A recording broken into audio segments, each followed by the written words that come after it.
nga okufuna ambassador w'abaana mu Uganda, Pretty Nicole.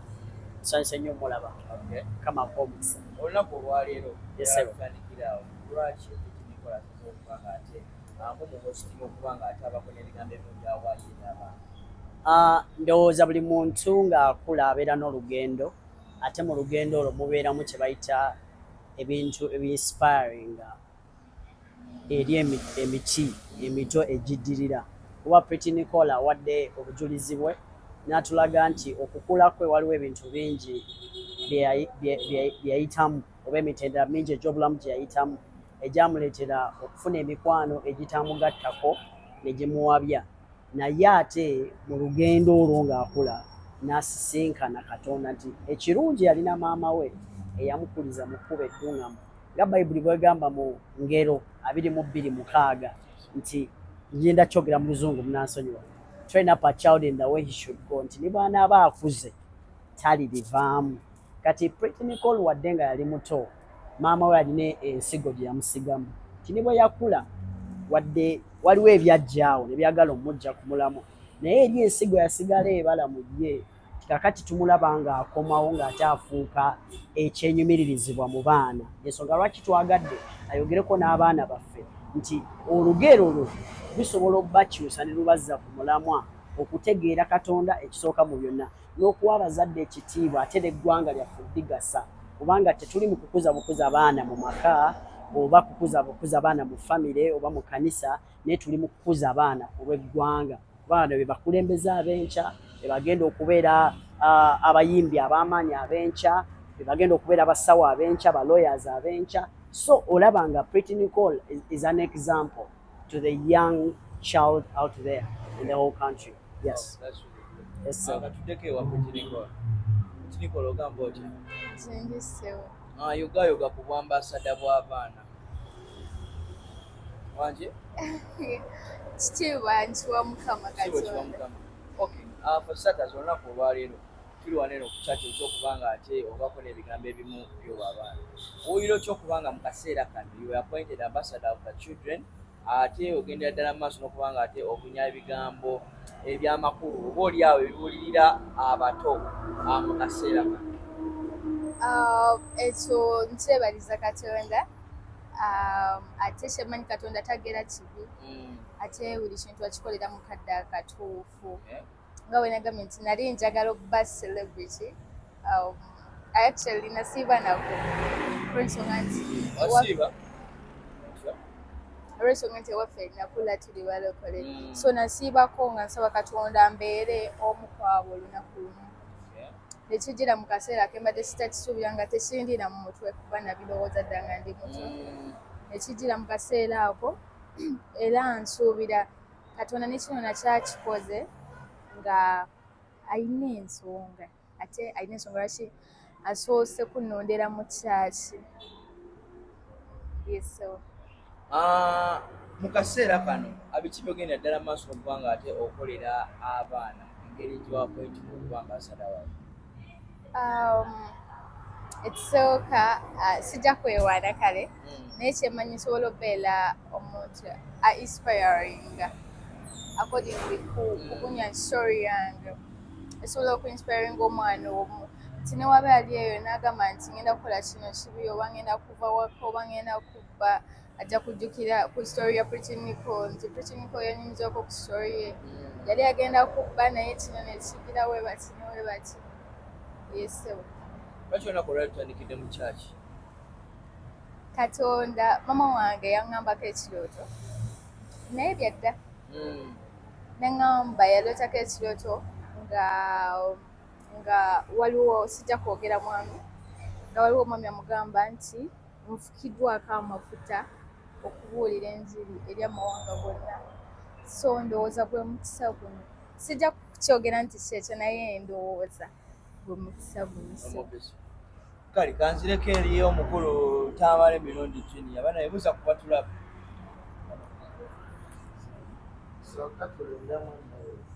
Abatulaba nga oda z'emmere bwe zigenda mu maaso, kubanga kyokulya kikulu ate kyetaagisa, era emmere eddagala. era nze bwenzijjako kube kusaba oba mukolo nesitali yakimpisiza ddala bubi. So tubadde ku kibaaba olunaku olwaleero kiwulikika kiki okubanga olina ambasada obw'abaana tutandikirawo teri kitiibwa kitava eri Katonda era ekyo tulina okyebaliza Katonda nti teri kitiibwa kitava eriwa Katonda akozesa abantu okutuukiriza obuyinza bwe n'ekitiibwa kye ate abo abantu be banyooma. So nze ndowooza nti I first of all congratulate her ku myaka gye. Abaana bangi babuze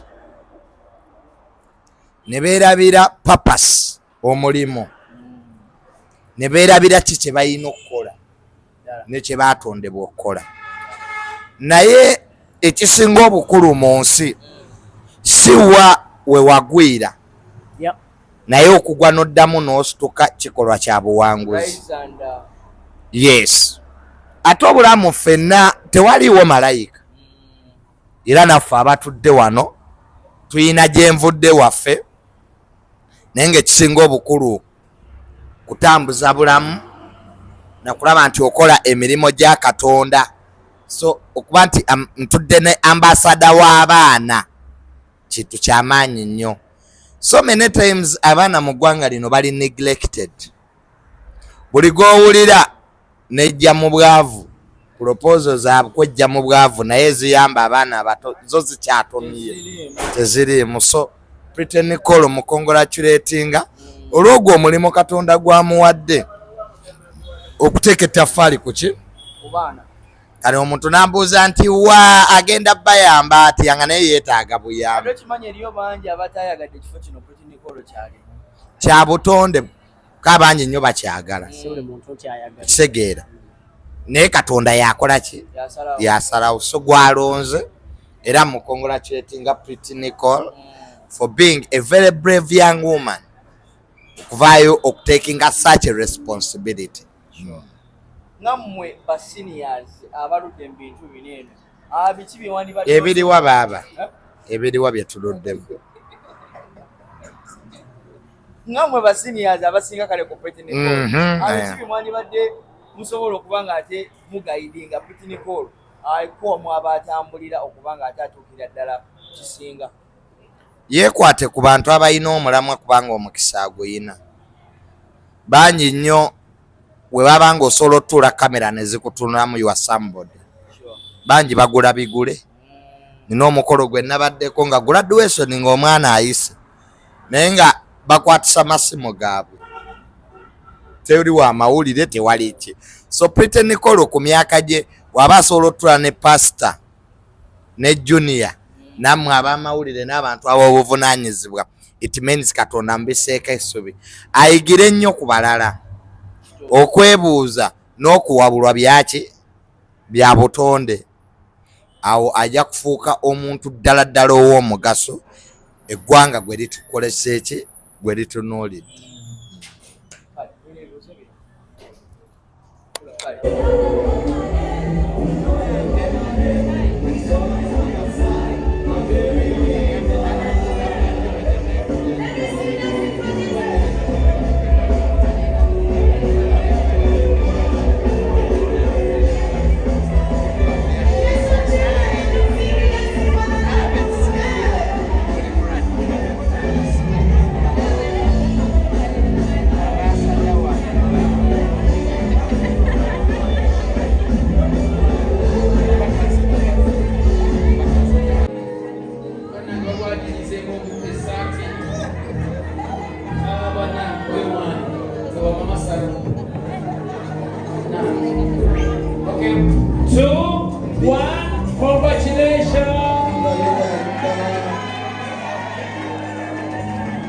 Abasajja basaba temugenda nga temulina kupikira abaana bammwe. They are going to serve you. God bless you. Naye nze nenfuna emipande mibi olw'ensonga Georgia nali ndaba nti ntina connection kuba liri abantu abali famous ng'era mmanyi nange nja kubeera omu ku ubwo basobola okuntwalayo nembeera nange nenfuuka settled. Naye I faced a lot of problems, like nafuna ebizibu bingi, netegera nti nali sisobola kubeerawo nga siri na muzadde siri na Katonda. Naye nebaza Katonda nti naddayo waffe ensoma mbeera ne bazadde bange ate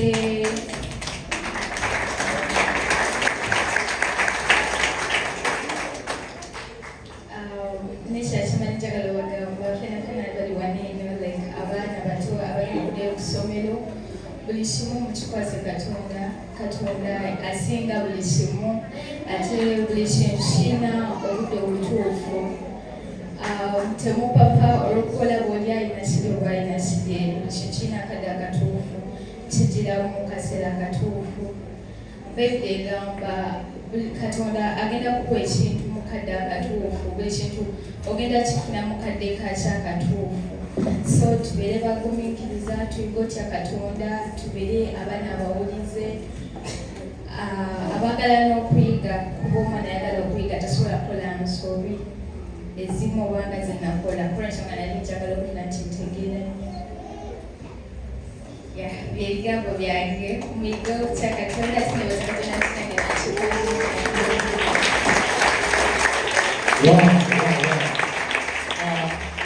Ministry. Is it the Ministry of Gender? Youth and Gender. Officially, this is a new role. So this is a government official. And one of the things that blessed me is that she's preaching the gospel of grace. And children, the Bible says in the book of Ecclesiastes chapter 3, in his time, he will make all things beautiful in all things. Amen. I want to pray. They requested me to pray for her as a new ambassador for the children. From the Ministry of Youth and Gender. She's appointed by the ministry. And children, I'm going to pray for you as well. So you're going to stand up. And I'm going to ask everybody to lift your hands towards the children. My Father in heaven, I ask you, it takes the grace, the supernatural ability to do what she's been commissioned to do. To be an ambassador to a generation is not an easy job. But we ask for faith.